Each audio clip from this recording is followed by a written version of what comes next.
ተጠብቆ ነበር በአሜሪካና በኢራን መካከል ተደርሷል ስምምነት የሚደረግበት የ60 ቀን ውይይት አለ በዚህ 60 ቀን ውይይት ውስጥ ዶናልድ ትራምፕ እንደሚያቀዱት ኢራን ሆርሙዝ ሰርጥን ወደ ነበረበት መልሰል ያለ ክፍያ መርከቦች እንዲያልፉ ታረጋለች ያለ መተላለፊያ በሚለው ምንም ክፍያ ወደዛ ተመልሳለች እኔ አንግቴን እሰጣለሁ እሺ እንደማት ዝም ይበጥንቆላ ነገር አማዞንም የአሜሪካ ነው አማዞን አሜሪካ ነው መስሪታ አይ አሊባባ እንትናንተ ተቃወሙ አማዞን ባለም አቀፍ ደረጃ ከፍተኛ ገንዘብ ሽያጭ የሚያከናውን ነው እሱን ኮፒ ያደረገ የሱ አይነት ስራ የሚሰራው ቻይና ውስጥ አሊባባ ነው ቻይና እኮ በዚህ ታማለች ኮፒ ነው የምታረጋው ኦፍ ኮርስ ሌላ እነዚህ ሁለት መሪዎች ይሁን ካላሉት በስተቀር ተኩሳኩም እንደጸደቀ አይቆጠርም አይደረግም በዚህ ሆርሙዝ ሰርጥ ውስጥ ጠቅላላ የአረቡ ዓለም የአውሮፓ እስከ የሚጠቀሙበት የኢንተርኔት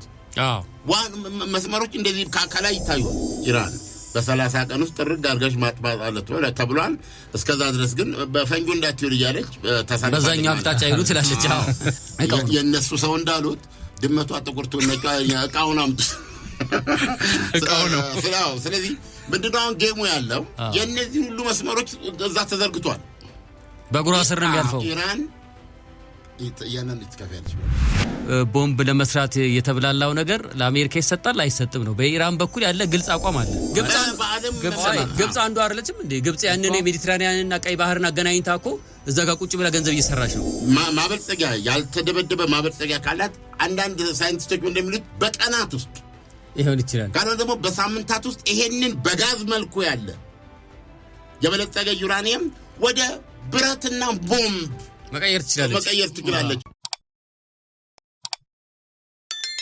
የዩናይትድ ስቴትስ አሜሪካ ፕሬዚደንት ዶናልድ ትራምፕ ትራንስ ሲቹዌሽን ሩም የሚባለው ውጥረቶች ውይይት የሚደረግባቸው ሸንጎ ከመግባታቸው በፊት ተጠብቆ ነበር በአሜሪካና በኢራን መካከል ተደርሷል ተብሎ የሚታመነው የመግባቢያ ስምምነት የሁለቱን መሪዎች ይሁንታ ሲያገኝ ብቻ ነው ተብሏል ሁለቱ መሪዎች ደግሞ እነማን ናቸው ካልከኝ በበኩል ያሉት ብዙ አጠራጥሩ ትራምፕ ናቸው ፕሬዚደንት ዶናልድ ትራምፕ ናቸው በዚህኛው በኩል ኢራን በኩል ግን አይታየ ነገር ግን በጽሁፍ መግለጫ በመስጠት እስካሁን ድረስ ያሉት ሶስተኛው የኢራን እስላማዊ አብዮት አያቶላ ሞጅተባ ካሜኒ ናቸው እነዚህ ሁለት መሪዎች ይሁን ካላሉት በስተቀር ተኩሳኩም እንደጸደቀ አይቆጠርም አይደረግም እና ዶናልድ ትራምፕ ይሄን ነገር ትናንት ይቆርጣሉ ተብሎ ታስኖ ነበር ሰው ስለወጡ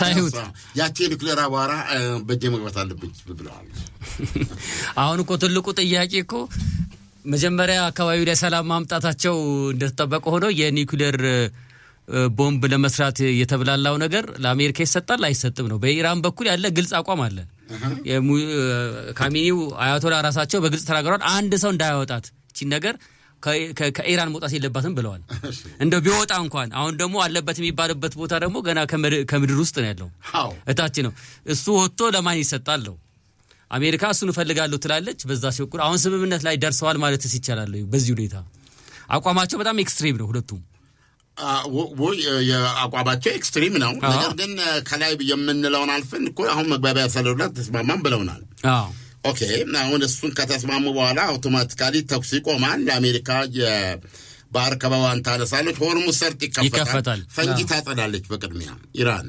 በ30 ቀን ውስጥ ጥርግ አድርገሽ ማጥፋት አለች ተብሏል እስከዛ ድረስ ግን በፈንጆ እንዳትዩር ይያለች በዛኛው አቅጣጫ ይሉ ትላለች አሁን እንግዲህ እዚህ ላይ ዶናልድ ትራምፕ ነግሩን ከ60 ቀን በኋላ ዋናውና የመጨረሻው ስምምነት የሚደረግበት የ60 ቀን ውይይት አለ በዚህ 60 ቀን ውይይት ውስጥ ዶናልድ ትራምፕ እንደሚያቀዱት ኢራን ሆርሙዝ ሰርጥን ወደ ነበረበት መልሰል ያለ ክፍያ መርከቦች እንዲያልፉ ታረጋለች ያለ መተላለፊያ በሚለው ምንም ክፍያ ወደዛ ተመልሳለች ነው እኔ አንግቴን እሰጣለሁ እሺ እንደማት ዝም ይበጥንቆላ ነገር ይሄን ያለ ተደብድባበት እኮ የገቢ ያገኝበታል ብላ የምታስበው እኮ ሆርሙዝ ነው ከዛ ከሚያልፉት ከማገኘው ገንዘብ ድብደባዬ ላይ የደረሰብኝን ጉድመት አካክሳለሁ ነው አንዱ አሁን እኔ የኢራን አቋም ጀስቲፋይ ለማድረግ አለም እዚህ ያለሁት ግን እማቀው ምንድነው ደመነፍስ የሚነግረኝ እሱን አጣው ይሄ ነው አሁን ሁለታው።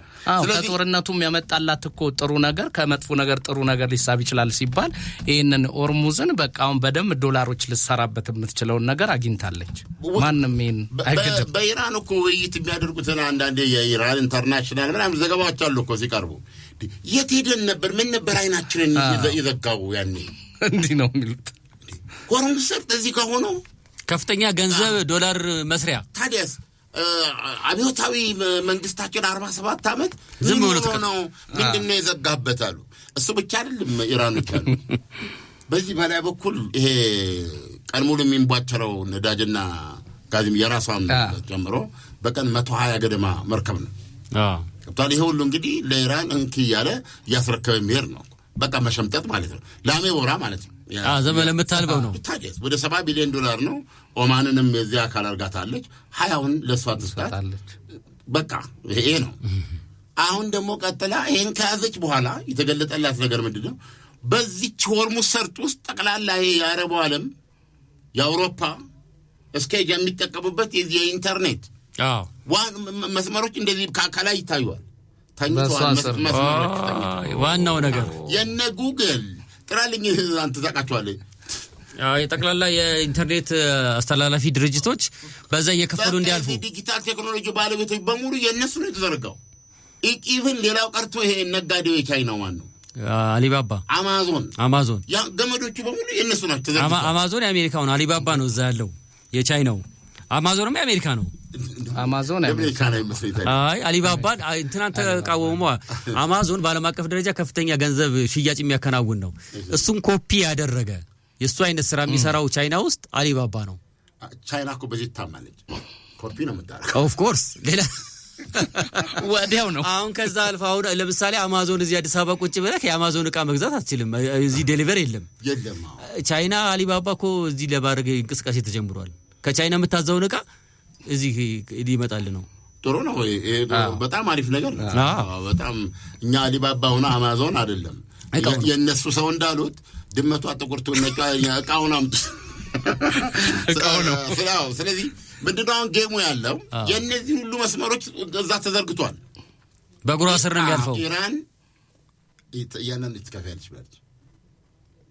ለዚህ ለሚያልፍበት 10 ኪሎ ሜትር የኔዋ ግዛት ነው። በሁለቱ መካከል የኢኮኖሚ እንትኔ ነው ቦታው። ስለዚህ ተመን ይወጣላቸዋል፣ ይከፍላሉ። ሌላ $70 ቢሊዮን ማለት ትችላለህ። ሁለህን ከጨረሰች በኋላ እነዚህ በባለቤትነት ነው የተዘረጋው። መስመሩ የማን ነው? የነሱ ነው። ዘርጊ ደግሞ ኩባንያዎች አሉ። ዘርጊህን የሚዘረጉ አጣልቀው የሚያደርጉ እነሱ ደግሞ የንግድ ፈቃድ ምንድነው ገብቶ ደግሞ የእድሳት የሜንቴናንስ ገለመል የሚሉትን ደግሞ ይከፍላሉ ብላ ጨርሳለች። ይሄንን ያለ ጦርነት ኢራን ትከፍታለች ማለት በእውነት ነው የምነግርህ።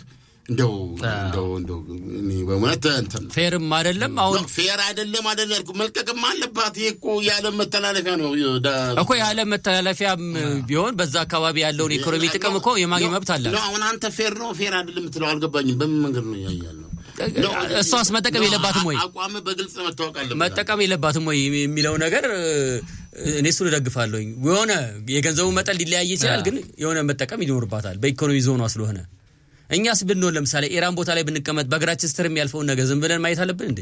አሁን የባህር በር ያስፈልገናል የምንለው አላስጠጣ ብላንልን የገዛዋችንን ቶሽ አሁን ወደዚህ ልምጣለን ወደሱ ገብቷል። በዙሪያው ውንጭፍ ትላለች። እኔ በእውነት ነው የምነግርህ እንደው እና ኤኒዌይ ምንድነው እኔ በኩሌ ይሄ በጣም ዓለም ላይ ክራይሲስ የሚያመጣ ነው ታሜ። ያም ምንም ጥርጥር የለውም። እሱማ ግን አሁን ኢራን ደግሞ ይኸውልህ ሆርሙዝን በፊት አትጠቀምበትም ነበር አይደል እንዴ? ምንም ክፍያ የሌለው ማንም ሰው የሚጠቀምበት ነበር። አሁን ግን ኢኮኖሚ ዞኔ ነው ብላ ካለች በገንዘቡ ላይ መደራደር ይቻላል እንጂ አሁንም ቢካለች ደግሞ ቶታሊ እኮ የሚያልፍ ነገር የለም። በዓለማችን ላይ እኮ እንደዚህ አይነት ጣብቅ ቦታዎች እሱ ብቻ አይደለም እኮ።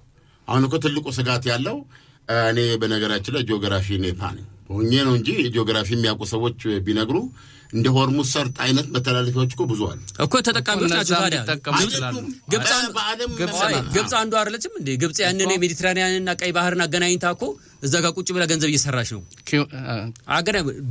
በተፈጥሮ እኮ የለውም እኮ ሜዲትራኒያንና ቀይ ባህር እኮ አይገናኙም። መሬቱን ሸንቁራ ማገናኘት ይችላልች። ስለዚህ መርከቦች በዙሪያው ከሚሄዱ በዛ በኩል ያቋርጧል። ስለሚያቋርጡ እየከፈለ ቢያንስ ካናል የከፈተችው ራሷ ነች።